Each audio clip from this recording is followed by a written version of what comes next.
یو سبب دا هم دی چې انسان د عقلي علومو سره مینه لري او تعلق مع الله دپاره د خپل روح د سکون دپاره چا سره روحاني تعلق نه ساتي، ځکه چې د انسان په جسم کې زړه دی، روح دی او عقل دی، دا په دنیوي علومو کې مصروف وي، او چې د زړه نه غافل شي نو بیا انسان د الحاد طرف ته روان شي، او کله چې تعلق د نیکانو خلقو سره وي نو هغوی ستا قلبي او روحاني تربیت کوي. ای مولوي صاحبانو دا انسان خو د دنیا علومو سره څه کوي؟ مینه لري. لکه هغه د شیخ صاحب یو بیان ما خپل اورېدو، یو ډاکټر ما ته راغی، ما ته ویلي چې زوی مې دی او ما باندې ډزو کو ایشتلی مې، ما ته څه دعا راته وکړه، څه وظیفه راکوي. ما ورته وویل چې ته مونځ او دس کې هغه هم ځان سره جومات ته بوځه، د علما کرامو مجلس ته بوځه. او ورته ویل زه خپله مونځ نه کوم. نو ویله به ماسې ویلي نو چې کله ته ډاکټر یې پروفیسر یې، ته دنیاوي علومو کې دونه دغې مشغول یې، ته دنیا نه د خپې راتاوي کړي، او ته د خپل اولاد او د خپل څه نه کې تعلق د مع الله سره نه جوړې، د علما کرامو مجلس ته نه بوځې، اټومیټکلی به ته څه کېږي؟ په تا به ډزم کوي او ته به هر څه دغه ته څه کېږي؟ په کومه معاشره کې چې دین نه او کم خلک چې خپل اولادو تربیت دیني ماحول کې نه کوي، دا به څه کېږي؟ او نن سبا وخت کې د دهریت حدیث مبارک دی که نه، کان الرجل یصبح الرجل مؤمنا ویمسی کافرا. امام مسلم رحمت الله علیه حدیث ذکر کړی. هغه وخت دا دی کافر څه مطلب چې مطلق به دهري شي، سهار به مؤمن او ماښام ته پورې چې راځي دا به څه وي؟ دا به دهري شوی وي، د خدای نه به منکار کوي، د مذهب نه به منکار کوي.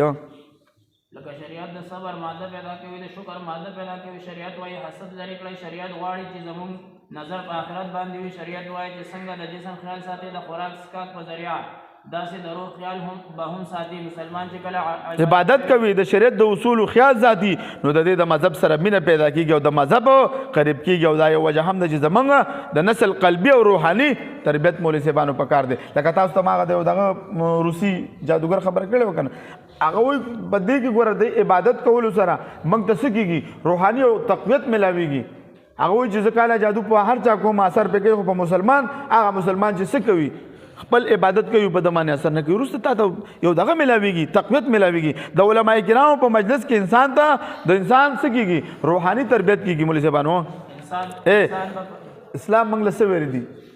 اسلام موږ له څه ویلي چې ته په انفرادي ژوند کې څنګه ژوند تېروي، په اجتماعي کې کله د اسلام په اصولو څوک عمل کوي، دنیا به څه شي؟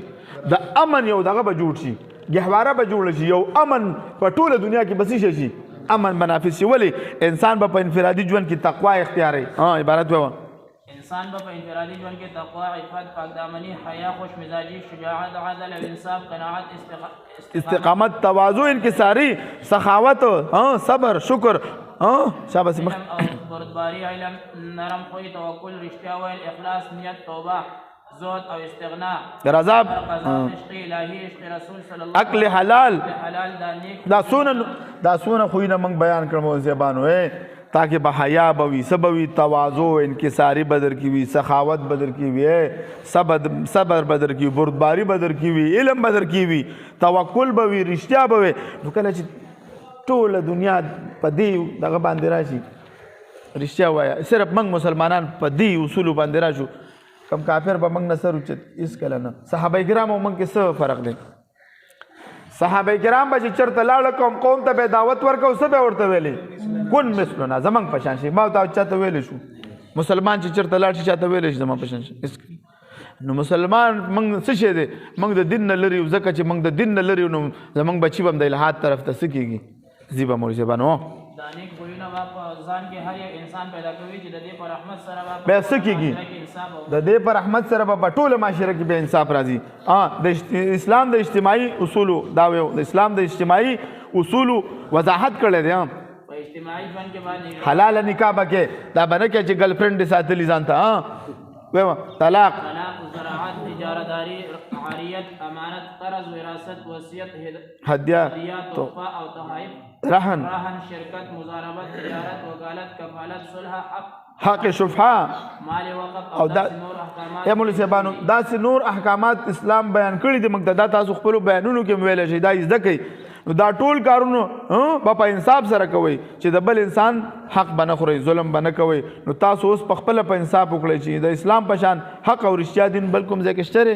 هېڅکله نشته دی مولوي صاحبانو. نو دغه وجه وه چې د عقلي علومو سره مینه لرل او د خپل څه کې د اسلام د احکاماتو سره ته مینه نه لري، نو انسان ستا بچي به څه کېږي؟